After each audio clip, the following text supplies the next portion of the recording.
Bienvenidos a Signos de Vida. Hoy quiero invitarles a explorar juntos una pregunta que considero fundamental para todos los que deseamos vivir una fe relevante y transformadora. ¿Cómo ejercer nuestra misión restaurando a las personas con la fuerza de la palabra de Jesús, con el dinamismo del Espíritu que da vida? ¿Qué pasaría si tuviéramos el poder de restaurar lo que está roto en nuestro mundo? Esta pregunta cobra vital importancia cuando observamos nuestro entorno actual. En un mundo marcado por la división, el sufrimiento y la fragmentación, la restauración se ha convertido en una necesidad urgente. Vemos personas heridas por experiencias traumáticas, familias desintegradas, comunidades polarizadas y una sociedad que parece haber perdido su rumbo espiritual.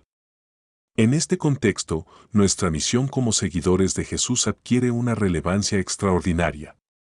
Lo que estoy a punto de compartir podría cambiar para siempre tu forma de ver el ministerio cristiano. El cambio comienza con una comprensión profunda de lo que realmente significa restaurar. La restauración va mucho más allá de arreglar algo superficialmente o volver a un estado anterior. En su sentido bíblico profundo, restaurar significa devolver algo a su propósito y diseño original, recuperando su belleza y funcionalidad plenas. Pienso en los artistas que restauran obras de arte antiguas. No se limitan a tapar grietas o reparar daños evidentes. Su trabajo consiste en recuperar meticulosamente la intención original del artista, devolviendo a la obra su esplendor inicial e incluso, en ocasiones, revelando aspectos que habían quedado ocultos con el tiempo. ¿Y si te dijera que llevas dentro el poder para revelar la obra maestra original de Dios en cada persona que conoces? No es una exageración sino una realidad fundamentada en la Escritura. Cuando hablamos de restaurar personas, nos referimos a un proceso por el cual éstas recuperan su identidad como seres creados a imagen y semejanza de Dios. Como nos dice Génesis, capítulo 1, versículo 27, y creó Dios al hombre a imagen de Dios lo creó, varón y hembra los creó. Esa imagen divina en nosotros, aunque dañada por el pecado y las heridas de la vida, nunca se pierde completamente y puede ser restaurada. Esta restauración es, de hecho, el hilo conductor de toda la narrativa bíblica. Desde el Génesis hasta el Apocalipsis, vemos a Dios trabajando constantemente para restaurar lo que se rompió con la caída. En el Antiguo Testamento, a través de la ley, los profetas y la historia de Israel, Dios va preparando el camino para la restauración definitiva. Y en el Nuevo Testamento, esta restauración alcanza su punto culminante en la persona y obra de Jesucristo. El momento que cambió la historia y redefinió para siempre nuestra misión. Este momento crucial quedó capturado en el Evangelio cuando Jesús toma el rollo de Isaías en la sinagoga de Nazaret y lee, «El Espíritu del Señor está sobre mí, por cuanto me ha ungido para anunciar buenas nuevas a los pobres, me ha enviado a proclamar libertad a los cautivos y vista a los ciegos, a poner en libertad a los oprimidos y a proclamar el año del favor del Señor». Y luego añade, «Hoy se ha cumplido esta escritura delante de ustedes». Con esas palabras, Jesús estaba declarando que Él era la encarnación del ministerio restaurador de Dios. Su vida, muerte y resurrección inauguraron el proceso de restauración definitiva de toda la creación. Y lo más asombroso es que ahora nos invita a participar en esta misión.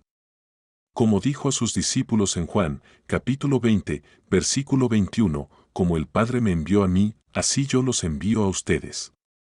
Las dos fuerzas que, cuando se combinan, desatan un poder transformador irresistible. Estas fuerzas complementarias son precisamente lo que necesitamos para responder nuestra pregunta inicial, ¿cómo ejercer esta misión restauradora? Para responderla, debemos considerar los dos elementos clave mencionados, la fuerza de la palabra de Jesús y el dinamismo del Espíritu que da vida. Hablemos primero sobre la fuerza de la palabra de Jesús. Las palabras tienen poder. Pueden edificar o destruir, inspirar o desanimar, sanar o herir. Pero la palabra de Jesús posee un poder único y transformador. Como afirma Hebreos, capítulo 4, versículo 12, la palabra de Dios es viva y eficaz, y más cortante que toda espada de dos filos, penetra hasta partir el alma y el espíritu, las coyunturas y los tuétanos, y discierne los pensamientos y las intenciones del corazón. ¿Qué sucede cuando pronuncias palabras que tienen el poder de crear nuevas realidades? La respuesta se encuentra en la naturaleza misma de las palabras de Jesús. Esta palabra no consiste meramente en información o conceptos abstractos. Es una palabra viva, que crea realidades nuevas. En Génesis, Dios habla y las cosas comienzan a existir. En los Evangelios, Jesús habla y los enfermos son sanados, los demonios huyen, la naturaleza se somete. Es una palabra con autoridad, como notaba asombrada la gente que lo escuchaba, les enseñaba como quien tiene autoridad, y no como los escribas. Mateo, capítulo 7, versículo 29. El propio Jesús afirmó en Juan, capítulo 6, versículo 63, las palabras que yo os he hablado son espíritu y son vida. Sus enseñanzas, parábolas, mandamientos y promesas no son simples consejos o buenas ideas. Son palabras que, cuando las recibimos con fe, liberan poder transformador en nuestras vidas. El error mortal que está saboteando silenciosamente el ministerio de muchos creyentes sinceros. Este error consiste en depender únicamente de uno de los dos elementos esenciales. Ejercer nuestra misión restauradora implica necesariamente conocer, vivir y compartir fielmente la palabra de Jesús. No podemos restaurar a otros con nuestras propias palabras u opiniones. Necesitamos saturarnos de su palabra a través del estudio constante de las Escrituras, la meditación y la obediencia, para luego compartirla con integridad y relevancia. Pero sería un grave malentendido pensar que la palabra por sí sola es suficiente. Aquí es donde entra el segundo elemento vital, el dinamismo del Espíritu que da vida. Pablo nos advierte en 2 Corintios, capítulo 3, versículo 6 que la letra mata, mas el Espíritu vivifica. Sin el Espíritu Santo, la palabra puede convertirse en un conjunto de principios muertos o en un legalismo asfixiante. La metáfora bíblica que revolucionará tu comprensión del ministerio restaurador. Esta reveladora imagen la encontramos en Ezequiel 37, donde el Espíritu Santo es quien hace que la palabra cobre vida en el corazón de las personas. Es quien nos guía a toda la verdad, como prometió Jesús en Juan, capítulo 16, versículo 13. Es quien nos recuerda las palabras de Cristo y nos ayuda a aplicarlas correctamente a cada situación. Es quien da poder a nuestro testimonio, como vemos en Hechos, capítulo 1, versículo 8, recibiréis poder cuando el Espíritu Santo venga sobre vosotros, y seréis mis testigos. Me encanta la imagen que encontramos en Ezequiel 37, donde el profeta habla la palabra de Dios a un valle lleno de huesos secos, pero es el Espíritu quien sopla sobre ellos y les da vida. Esta colaboración entre la palabra y el Espíritu es el modelo perfecto para nuestro ministerio restaurador. Los dos extremos peligrosos que están dividiendo a la Iglesia y limitando su impacto. El primer extremo ocurre cuando nuestros esfuerzos ministeriales se desequilibran hacia uno u otro lado. A veces ponemos tanto énfasis en la proclamación correcta de la palabra, en la sana doctrina, que olvidamos nuestra dependencia del Espíritu. Nos convertimos en maestros de la letra pero carentes del poder vivificante. Otras veces, buscamos experiencias espirituales intensas, manifestaciones sobrenaturales, pero desconectadas del fundamento sólido de la palabra. Ambos extremos son igualmente peligrosos.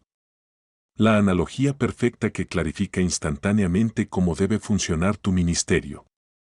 Visualiza tu ministerio como un río poderoso donde la restauración genuina se produce cuando la palabra de Jesús y el poder del Espíritu trabajan en armonía. Es como un río que necesita tanto un cauce definido, la palabra, como el agua que fluye, el Espíritu. El cauce sin agua es un valle seco. El agua sin cauce es una inundación destructiva. Pero, ¿cómo se ve esto en la práctica cotidiana? ¿Cómo ejercemos concretamente esta misión restauradora? 5 estrategias prácticas que puedes implementar inmediatamente para ser un agente de restauración. Estas estrategias transformadoras comienzan con una verdad fundamental. Primero, la restauración comienza con nuestra propia vida. No podemos dar lo que no tenemos. La palabra de Jesús debe estar transformando primero nuestro propio corazón, pensamiento y conducta. El Espíritu debe estar obrando en nuestras propias heridas y áreas rotas. Como dijo Jesús en Mateo, capítulo 7, versículo 5, hipócrita, saca primero la viga de tu propio ojo, y entonces verás bien para sacar la paja del ojo de tu hermano. Segundo, la restauración sucede a través del acompañamiento personal. Cuando caminamos junto a alguien que está sufriendo, podemos ofrecerle la palabra adecuada en el momento oportuno. Como nos dice Isaías, capítulo 50, versículo 4, el Señor me ha dado lengua de sabio para saber hablar palabras de aliento al cansado. Y al mismo tiempo, oramos con ellos, invitando al Espíritu a traer consuelo, dirección y poder sanador. Tercero, la restauración ocurre en comunidad. La iglesia está llamada a ser un espacio seguro donde las personas pueden ser vulnerables con sus heridas y encontrar sanidad. Como cuerpo de Cristo, cada miembro aporta dones y perspectivas diferentes que contribuyen al proceso restaurador. Uno siembra, otro riega, pero es Dios quien da el crecimiento, como nos recuerda Pablo en 1 Corintios, capítulo 3, versículos 6 al 7. Cuarto, la restauración abarca todas las dimensiones de la persona. Jesús no separaba lo espiritual de lo físico, emocional o social. Cuando se encontraba con alguien, atendía sus necesidades de manera integral. De la misma forma, nuestra misión restauradora debe abordar al ser humano en su totalidad. Esto puede implicar compartir el Evangelio, pero también proporcionar ayuda práctica, consejería emocional, apoyo comunitario o defensa de la justicia social. Quinto, la restauración es un proceso, no un evento. A veces esperamos transformaciones instantáneas, pero la restauración genuina suele desarrollarse a lo largo del tiempo. Como la parábola del sembrador nos enseña, la palabra se siembra, pero el crecimiento enfrenta obstáculos y toma tiempo. O como el fruto del Espíritu, que se desarrolla gradualmente en nuestra vida. Esto nos llama a la paciencia y la perseverancia en nuestro ministerio. El sorprendente fenómeno social que está abriendo puertas para el Evangelio en medio de una cultura secular. Este fenómeno es la creciente búsqueda de autenticidad y propósito que observamos en nuestra sociedad actual. Ejercer nuestra misión restauradora en el mundo de hoy presenta desafíos únicos. Vivimos en una cultura marcada por la secularización, donde la autoridad de la palabra de Dios es frecuentemente cuestionada o ignorada. El individualismo dificulta la formación de comunidades auténticas donde la restauración pueda florecer. El consumismo nos empuja a buscar soluciones rápidas y superficiales en lugar de procesos profundos de transformación. Sin embargo, también percibo una profunda hambre espiritual en nuestra sociedad. Mucha gente está buscando sentido, propósito, sanidad interior, aunque no siempre saben ponerle nombre a lo que buscan. Cuando mostramos con nuestras vidas el poder restaurador de la palabra de Jesús y el dinamismo del Espíritu, las personas no pueden evitar notarlo. Es como un oasis en el desierto. La doble cara de la tecnología y cómo puedes aprovecharla sin caer en sus trampas. Por un lado, las herramientas digitales nos permiten llegar a más personas con el mensaje restaurador. Por otro, la superficialidad de muchas interacciones digitales puede complicar el acompañamiento personal profundo que la restauración requiere. Ante estos desafíos, necesitamos más que nunca volver a los fundamentos, la palabra de Jesús y el Espíritu Santo. No podemos ceder a la tentación de diluir el mensaje para hacerlo más aceptable culturalmente, ni confiar en nuestras propias estrategias y métodos prescindiendo del poder sobrenatural del Espíritu. Un desafío de 7 días que podría cambiar tu vida y la de quienes te rodean. Este desafío transformador comienza con una decisión sencilla pero poderosa. La invitación es a experimentar personalmente el poder restaurador de la palabra de Jesús y el Espíritu en tu propia vida. Quizás estás escuchando esto y llevas tiempo luchando con heridas emocionales, adicciones, relaciones rotas o dudas espirituales. Jesús sigue diciendo hoy, venid a mí todos los que estáis trabajados y cargados, y yo os haré descansar. Mateo, capítulo 11, versículo 28. Y el desafío es a convertirte en un agente de restauración en tu entorno. Esta semana, te animo a identificar a una persona en tu círculo inmediato que necesita restauración. Puede ser un familiar, un amigo, un compañero de trabajo o un vecino. Ora por esa persona, acércate con amor genuino y estate atento a cómo Dios te guía para compartir su palabra y ministrar en el poder del Espíritu. La verdad liberadora que te libera de la presión de ser perfecto. Esta verdad reconfortante se encuentra en las palabras del apóstol Pablo: no tienes que ser un predicador famoso o un evangelista reconocido para ejercer esta misión restauradora. Dios usa personas comunes y corrientes que están dispuestas a ser canales de su palabra y su espíritu. Como nos recuerda Pablo en 2 Corintios, capítulo 4, versículo 7, pero tenemos este tesoro en vasos de barro, para que la excelencia del poder sea de Dios y no de nosotros. Me encantaría escuchar tus experiencias en este camino. Puedes compartirlas en nuestras redes sociales o enviarme un mensaje directo. Tu testimonio puede inspirar a muchos otros a ejercer su misión restauradora con mayor intencionalidad y confianza. La promesa que te sostendrá cuando todo parezca imposible.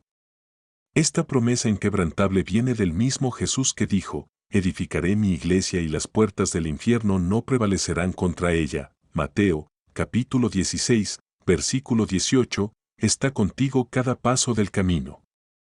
Y el mismo Espíritu que resucitó a Cristo de los muertos mora en ti y te capacita para esta obra. Como nos asegura Pablo en Efesios, capítulo 3, versículos 20 al 21, y a aquel que es poderoso para hacer todas las cosas mucho más abundantemente de lo que pedimos o entendemos, según el poder que actúa en nosotros, a Él sea gloria en la Iglesia en Cristo Jesús por todas las edades, por los siglos de los siglos. Amén. Gracias por acompañarme en esta reflexión sobre cómo ejercer nuestra misión restauradora con la fuerza de la palabra de Jesús y el dinamismo del Espíritu que da vida. Hasta nuestro próximo encuentro, que la gracia del Señor Jesucristo, el amor de Dios y la comunión del Espíritu Santo sean con todos vosotros.